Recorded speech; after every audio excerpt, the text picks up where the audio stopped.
Next question में क्या आता है, एक आरसी कॉलम है, 500 बाय 500 का सेक्शन है, is reinforced with 4 steel bar. उसमें 4 स्टील बार है जिसका डाया दिया हुआ 25 mm, 1 in each corner.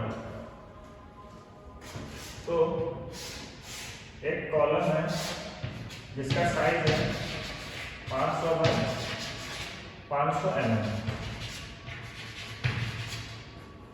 reinforced with 4 steel bar, 25 mm का डाला है, चारों कॉर्नर पे है, 1 at each corner।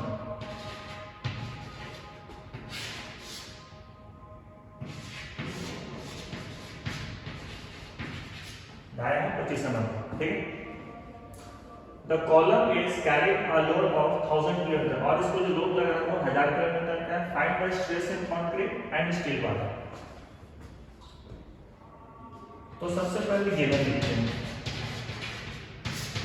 गिवन में आपको आरसी कॉलम का सेक्शन दिया हुआ 500 पे 500, मतलब टोटल एरिया आपका हो जाएगा 500 into 500, 25 4 times 0 mm स्क्वायर, ठीक है। और क्या दिया हुआ है, लोड दिया हुआ है, टी का वैल्यू है 1000 किलोमीटर, ठीक है। Take ES equals to 210 GPa, EC equals to 100 और EC equals to 14 GPa। ES मतलब elasticity of steel 210 GPa, GPa का मतलब 200 into 10 to power 3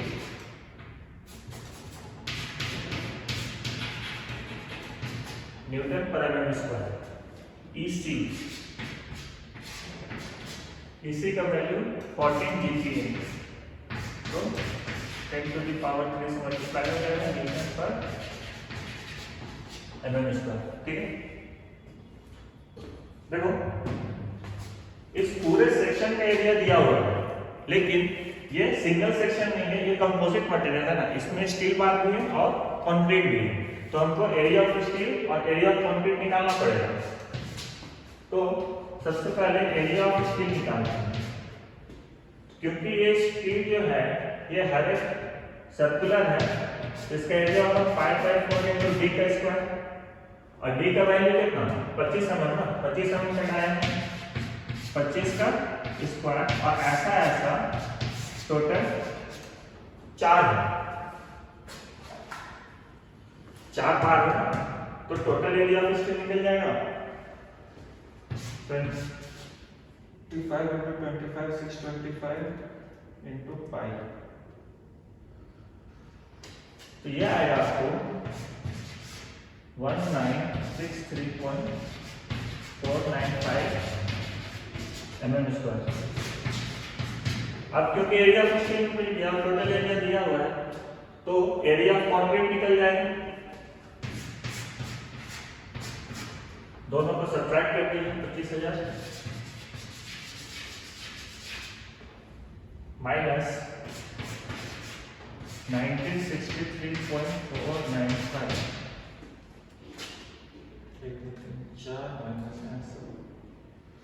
तो एरिया ऑफ कंक्रीट आएगा 248036.5046 mm स्क्वायर, ठीक है। एरिया ऑफ स्टील निकल गया, एरिया ऑफ कंक्रीट निकल गया।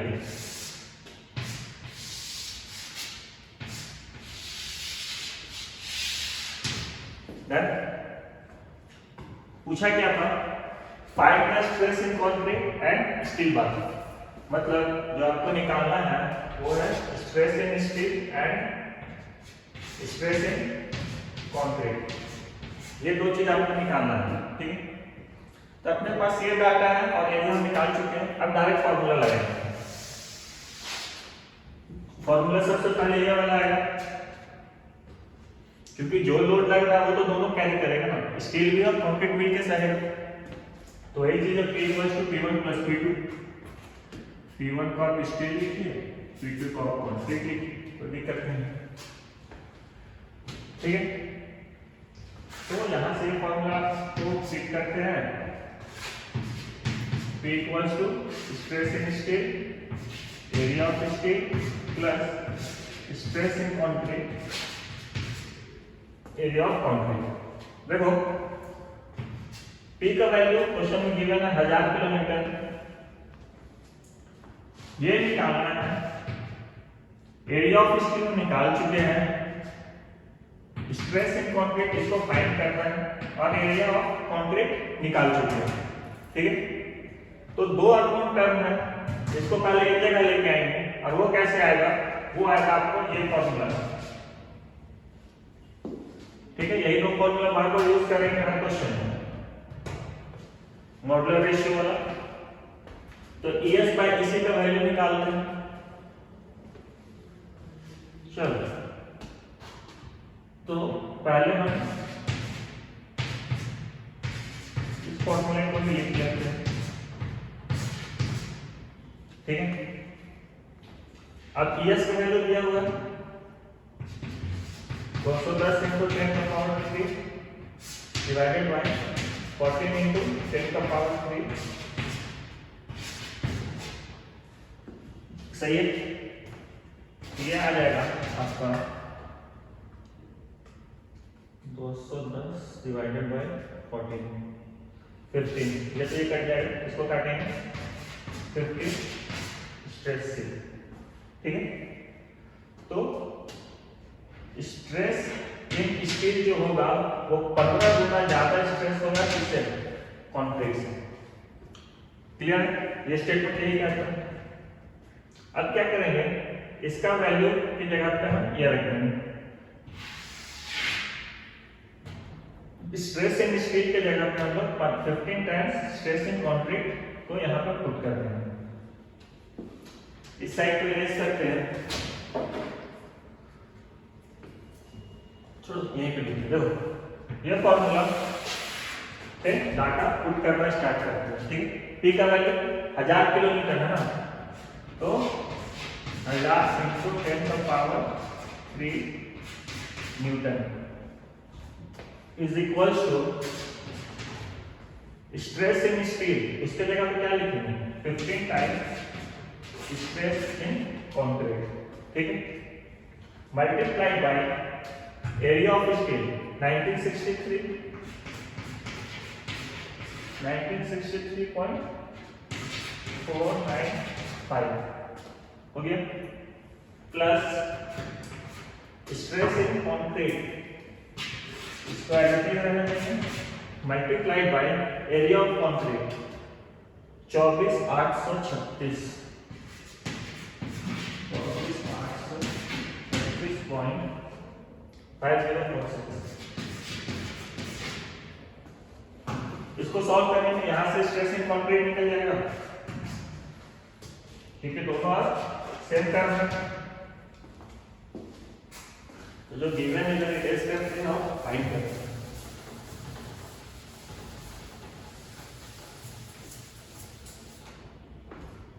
तो फिर यहां पे 3 जीरो और ये 10 का पावर 3, तो हम डायरेक्ट 10 का पावर 6 लिख सकते हैं is equal to,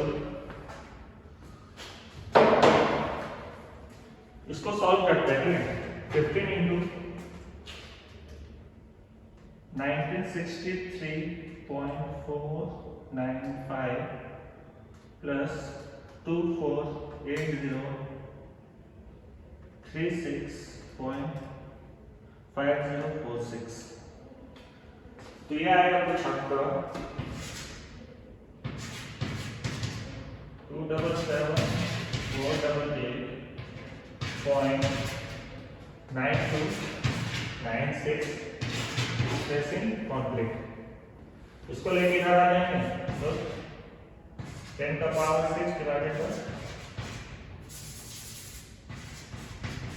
277,488.9296 is equals to stress in concrete.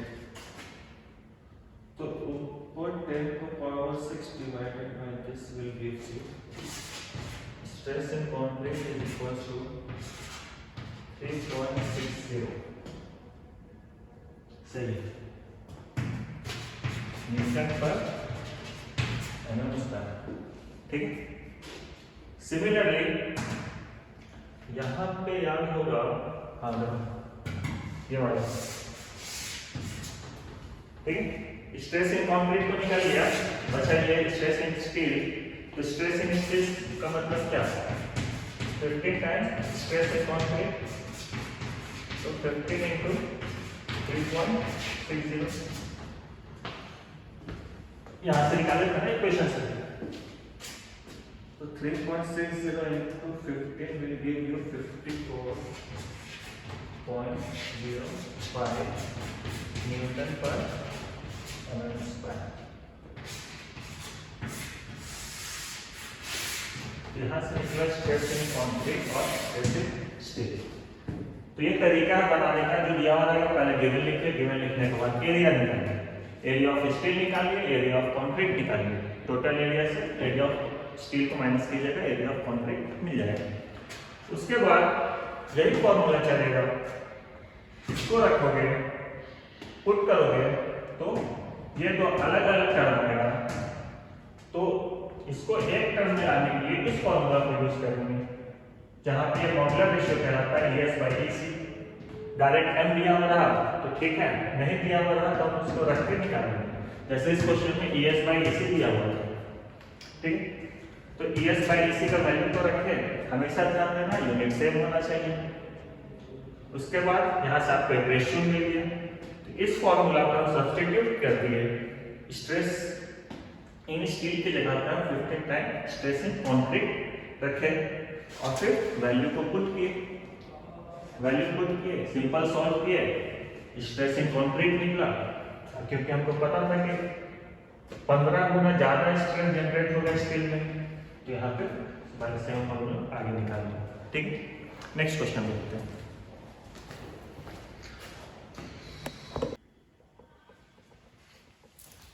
देखो इसी का नेक्स्ट टाइप का क्वेश्चन है, RC circular section column of 401 dia has 4 steel bar। एक से ध्यान रखना कि सर्कुलर सेक्शन का कॉलम रहेगा, ये क्वेश्चन में दिया है भले 4 स्टील बार, लेकिन ऐसा हम डिजाइन नहीं करते, ठीक है। सर्कुलर सेक्शन जब भी रहेगा एज अ सिविल इंजीनियर हम लोग कोड बुक को फॉलो करते हैं, और कोड बुक यही कहता है कि अगर सर्कुलर कॉलम आप बना रहे हैं, सर्कुलर पिलर बना रहे हैं, तो मिनिमम 6 सरिया जाएगा, ठीक है। 4 सरिया यूज नहीं करेंगे, 4 स्टील बार नहीं, 6 होना चाहिए, बट यहाँ पे क्वेश्चन है उसी के अकॉर्डिंग हम लोग सॉल्व करेंगे। ठीक, बोलता है RC सर्कुलर सेक्शन कॉलम एक रिइंफोर्स्ड सर्कुलर सेक्शन कॉलम है जिसका डाया है 400 mm,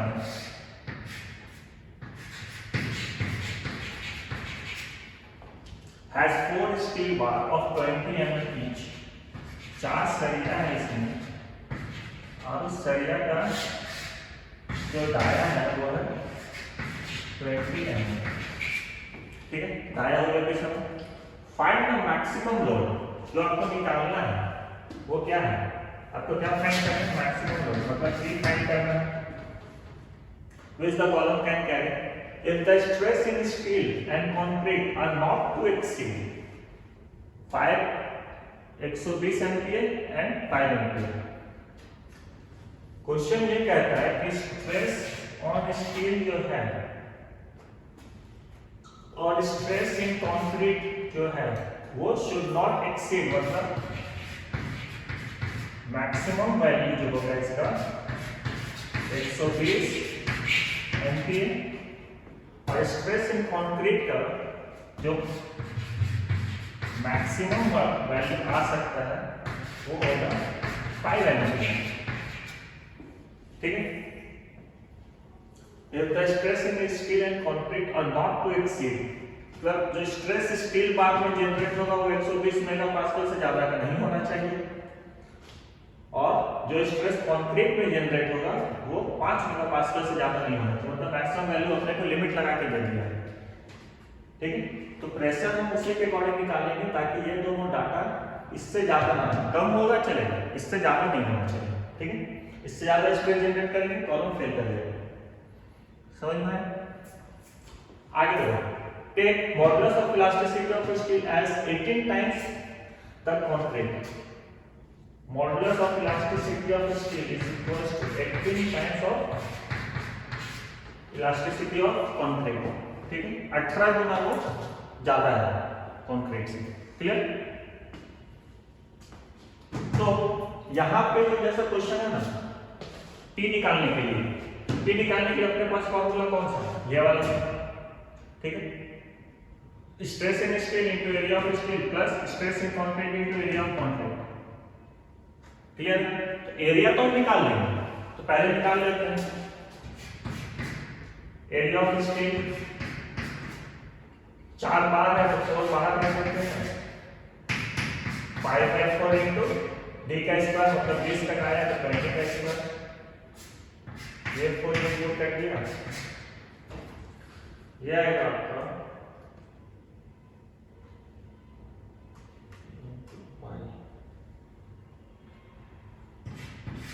1,256.637 mm स्क्वायर। ठीक है, एरिया ऑफ कंक्रीट निकल जाएगा। एरिया ऑफ कंक्रीट कितना? पहले तो इस पूरे का एरिया मतलब 5/4 इंटू 400 का स्क्वायर। इसमें से एरिया ऑफ स्टील को माइनस करते हैं तो एरिया ऑफ कंक्रीट मिल जाएगा। एग्जाम के कॉपी में ऐसा ही लिखना, हम यहाँ पे डायरेक्ट लिख रहे हैं। ठीक है, आप इसके आगे लिख दें, बट हम यहाँ पे डायरेक्ट लिखते हैं माइनस 1256.637। ठीक है, तो 5/4 इंटू 400 का square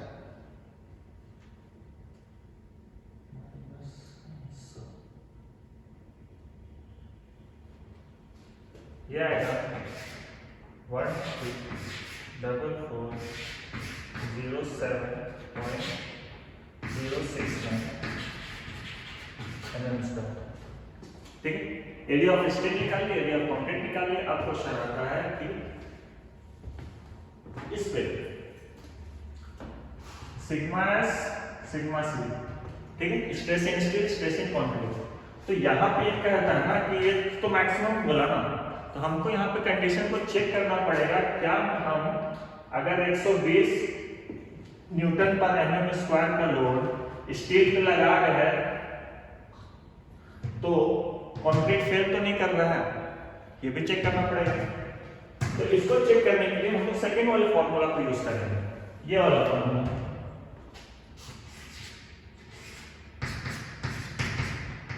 ES/EC into stress in concrete।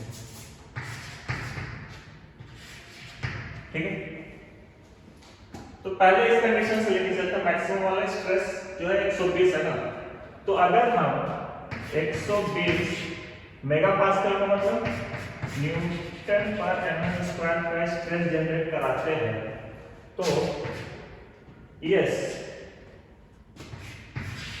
80 bye EC। देखो ES के जगह पे क्वेश्चन में लिखा हुआ है take modulus of elasticity of steel, modulus of elasticity of steel as 18 times that of concrete, मतलब 18 गुना EC।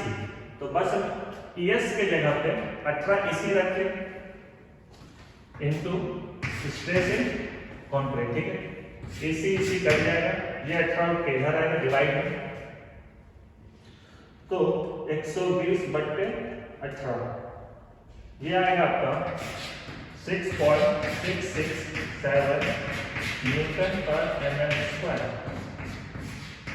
कहने का मतलब कि अगर हम 120 किलोन्यूटन का स्ट्रेस स्टील पे जनरेट करा रहे हैं तो स्ट्रेस इन कंक्रीट जो होगा, कंक्रीट में जो स्ट्रेस आएगा वो 6.67 न्यूटन पर एमएम स्क्वायर का आएगा।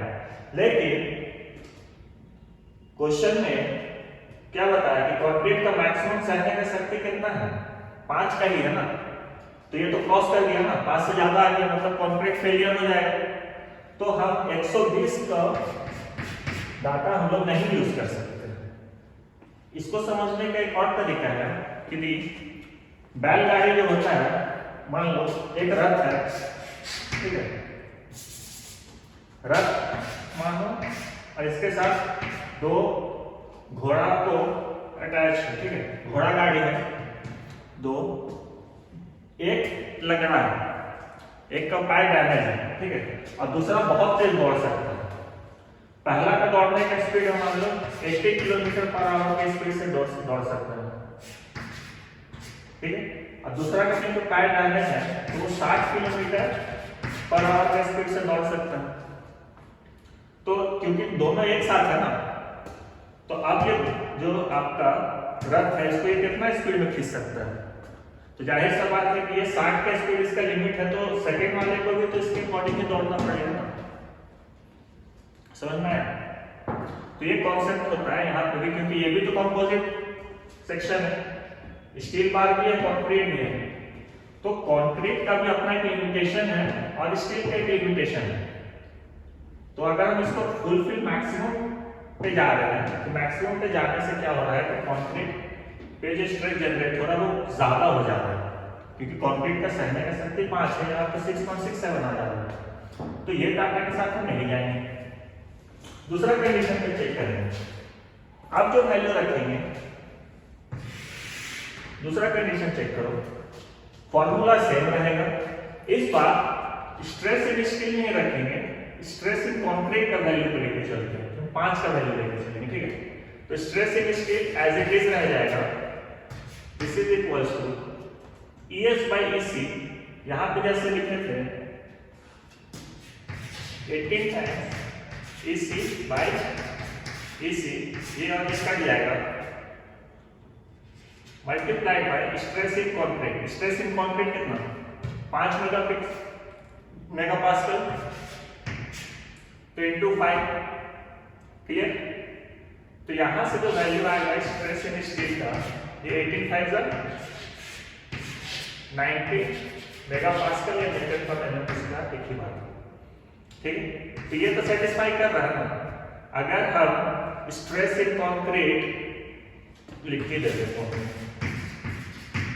ES by EC, ठीक है, अगर हम स्ट्रेस इन कंक्रीट का वैल्यू को 5 रख रहे हैं, तो जो स्ट्रेस इन स्टील जनरेट हो रहा है वो 90 से हो रहा है, मैक्सिमम क्या आएगा 90। तो इसमें क्या है कि मेरा कंक्रीट भी सेफ, स्टील भी सेफ, क्योंकि मैक्सिमम इसका 120 सहने की शक्ति है और ये तो 90 पे चल रहा है, मैक्सिमम 90 जनरेट होगा, तो इससे मेरा स्ट्रक्चर सेफ रहेगा, ठीक है। तो मैक्सिमम वैल्यू तो हमको मिला है, लेकिन अकॉर्डिंग टू क्वेश्चन हम क्या लेके चलेंगे,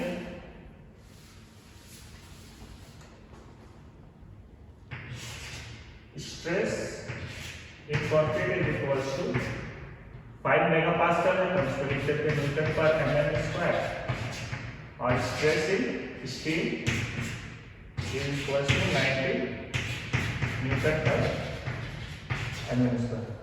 यहाँ पे लिखेंगे इक्वेशन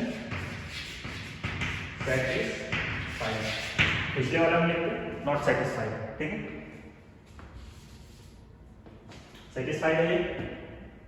अब लगाते हो वापस ये वाला फॉर्मूला, सब क्वेश्चन इसी फॉर्मूला के आसपास घूमेगा, बस यूज करना आना चाहिए। P equals to stress in steel into area of steel plus stress in concrete into area of concrete.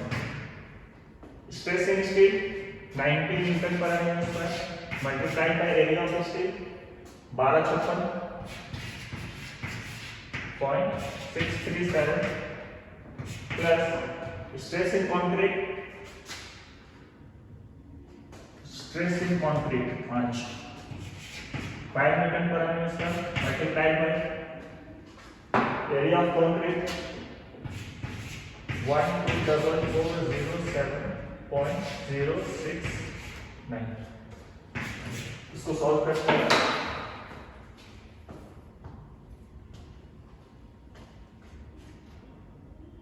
Ninety into 1256.637 plus 5 into 1254.6 0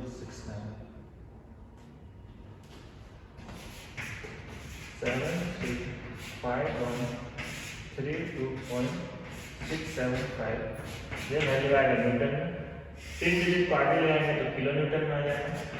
तो 735.132 किलो न्यूटन।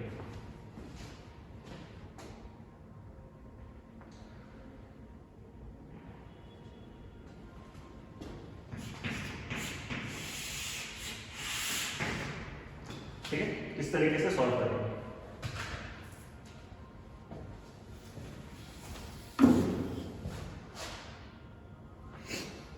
देखो रिपीट कर दे रहे हैं। रिपीट में क्या है, एक सर्कुलर सेक्शन का कॉलम था जिसमें 4 रॉड यूज किया था B7 टायर का। अब कहा गया था कि मैक्सिमम लोड निकालना है, पी का वैल्यू निकालना है। If the stress in steel and concrete are not flexible, और उसमें लिमिटेशन दिया था कि जो पी का वैल्यू निकालेंगे, जो लोड निकालेंगे, उसके वजह से जो स्ट्रेस जनरेट होगा वो स्टील पे मैक्सिमम 120 हो सकता है, कंक्रीट पे 5 न्यूटन पर mm स्क्वायर का हो सकता है, उससे ज्यादा नहीं होना चाहिए। ठीक है, तो क्योंकि कंडीशन था तो पहले हम कंडीशन को चेक करेंगे कि अगर हम मैक्सिमम स्ट्रेस के अकॉर्डिंग स्टील पे कंक्रीट पे कितना स्ट्रेस जनरेट हो रहा है, दोबारा चेक करेंगे कंक्रीट का वैल्यू से स्टील पे कितना स्ट्रेस जनरेट हो रहा है। जब हम यहाँ पे कंक्रीट का कर रहे थे तो 120 रखे थे स्टील का वैल्यू, तो देखें कि 6.67 आ रहा था जो कि 5 से ज्यादा था, तो उसको नॉट सेटिस्फाइड किए। फिर से इक्वेशन लिखे, फिर इक्वेशन पे हम लोग ये वैल्यू लिखे। अभी क्या लिए, कंक्रीट का मैक्सिमम वैल्यू रखे। तो स्ट्रेस इन कंक्रीट क्या दिया हुआ था, मैक्सिमम स्ट्रेस 5, तो 5 न्यूटन पर mm स्क्वायर रखे। फिर वापस से डाटा पुट किए तो स्ट्रेस इन कंक्रीट निकला 90 न्यूटन पर mm स्क्वायर। ठीक है, तो ये सेटिस्फाइड करा कि 120 से कम है। तो इस डाटा के साथ हम लोग ये वाला फॉर्मूला को पकड़े, इस फॉर्मूला को लिखें, क्योंकि हमको यहाँ से क्या मिल गया, stress in concrete 5, stress in steel 90, तो ये मिल गया। और एरिया ऑफ स्टील और एरिया ऑफ कंक्रीट पहले से निकाले हुए थे, तो चारों अननोन मिल गया। चारों अननोन का डाटा को रखे, सॉल्व कर दिए, पी का वैल्यू आ गया as per question requirement. Clear है?